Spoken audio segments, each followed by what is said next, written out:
One of my favorite childhood books was a short book that was titled The New Way Things Work.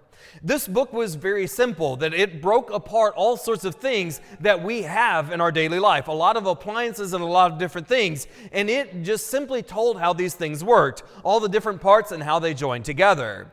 And it really spoke to my heart in one particular way. It answered the question, why? It told why these things work or how they work, and it did it in such a beautiful way. And we know that that is a question a child will ask quite often. And even us adults, it's something we still ask on occasion. Whenever certain situations or circumstances happen to us, we want to know why. Why these things happened, why did they occur, and why is it this way? And it's intriguing then that we begin the liturgy today with a question. That as you heard the gospel, Jesus was instructing the disciples, if they ask you, why are you untying this colt? This is what you are to respond. And indeed, they asked that question, why are you untying this colt?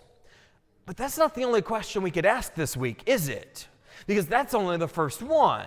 Why are you untying the colt? Why are you processing in? Why are all the people laying their palms before you in their cloaks? Why are you processing in to the earthly city of Jerusalem with shouts of Hosanna in the highest, even knowing what is coming? And then we could move on to Holy Thursday, Good Friday, and then the nights in the tomb, and then even Easter Sunday.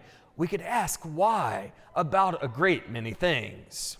And we observe today in a particular and powerful way part of the revelation of the why. Because as we entered into church this morning, there was this solemn proclamation and then also the procession in, representative that we are joining in what they did so long ago as he entered into Jerusalem. That they were laying down palm branches and cloaks, they were shouting Hosanna in the highest, and they were acclaiming the Lord because he was the one to save them. He was the King of Israel, he was the one to set them free.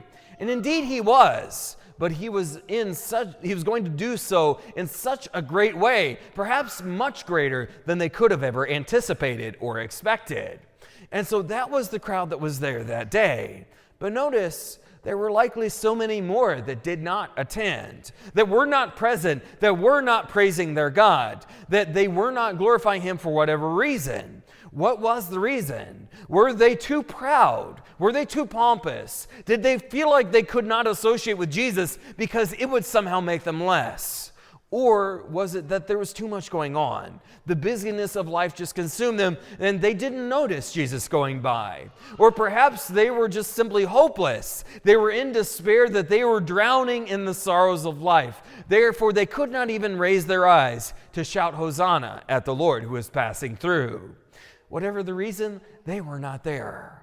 But the ones that were there likely had that question. Why are you doing all of these things? Why is the Lord getting ready to go forward, to institute sacraments, and to suffer and to die on the cross and to rise again? Why is he doing all of these things?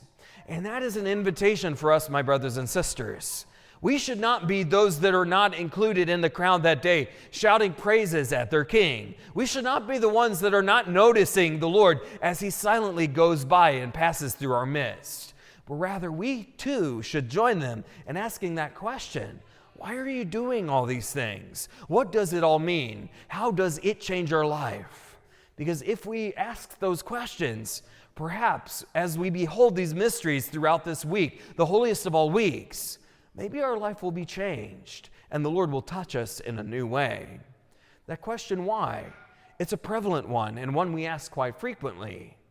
May we be one who asks that question as well. And may we behold the Lord and may we participate faithfully in these mysteries, not just today, but throughout the week, on Holy Thursday, Good Friday, and into the vigil that leads to the resurrection, so that we may truly find that answer. We won't just ask the question, why? Well, we will know just a little bit more about how much our Lord, he truly loves us.